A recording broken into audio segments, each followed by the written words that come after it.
It is the SMT Media Network. In today's video in the association, the Dallas Mavericks find a way to pull out a win against the Golden State Warriors. Ironically, the Mavericks basically have no big men, right? They've lost their key rotation with their starting bigs and then even kind of like their secondary ancillary bigs.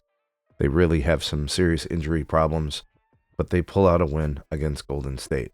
Well, it's final score of 111 to 107. Here's some of the highlights or the key moments or items from the game. So for the Mavericks, Kyrie Irving carried the mail. 40 minutes of action, 15 of 25 shooting, 7 out of 10 from 3, with 5 of 5 from the free throw line. He added 7 rebounds. He gave them a steal, and I think he was assistless. So he was looking to score today. Wasn't really looking to dish. Not necessarily a good indicator, but some games, I guess you got to do what you got to do. Other than that, you got a couple of nice outings from Klay Thompson, 17 points. Max Christie with 17 points. Klay shot 5 of 14 from 3. So high volume, but not very efficient in terms of the shooting. Najee Marshall, 10 points off the bench in 30 minutes of action. Brandon Williams, 12 points in 15 minutes of action. Pretty nice little sprinkle there from him. And then from the Golden State side of things, Jimmy Butler scored 21, Steph Curry 25. He had 4 turnovers. You know, sometimes I feel like if Steph just took care of the ball a little bit more, you know, he would be viewed even better than what he is, right? He's a great player. I just wish he took care of the ball a little bit more. He seems just kind of have these random lazy moments where he tries something incredible or extra fancy and then it leads to a turnover. 9 of 23 from shooting, 4 of 13 from the 3. Jimmy gave you the 21 points, plus he gave you, I believe, 9 rebounds and 7 assists. So a pretty complete night for him. He also threw in a block. Draymond Green, 13 points on 5 of 10 shooting. He gave you 2 blocks, 3 steals, 5 assists, 5 rebounds. Pretty nice, productive night from him. But then off the bench, Gary Payton Jr. gave you 14. Moses Moody gave you 14.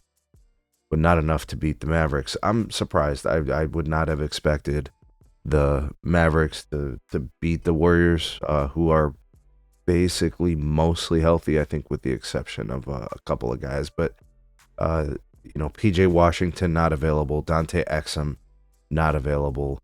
Anthony Davis, Gafford. There's all these players that are out, and they find a way to win. And the question was, could Kyrie carry?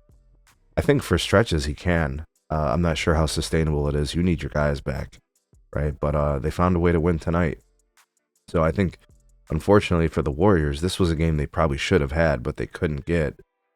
Ironically, I know everybody's really amped up about Jimmy and Golden State, and he's going to help this team win, and championship coming soon and all that. But guys, I'm telling you, like, they're better than they were before the Jimmy trade, but honestly, like, I mean, you couldn't beat the Mavericks, who were shorthanded. They got some work to do. They got to get better, and I still believe that they're probably a few moves away from really being any type of world beater. And their core players are elderly. I don't want to say elderly, but they're beyond their peak prime, right? Steph is beyond his prime. He's kind of in the twilight of his career, the last couple years of his good years. Same thing with Jimmy. Draymond, he does some really nice things, but, he's limited offensively. Defensively, he's very good. The team is incomplete, right? And I think that kind of shows on a night like this where they lose a game they shouldn't have. That's just my take. What's yours? Like, share, subscribe for more. We'll see you guys on the next video.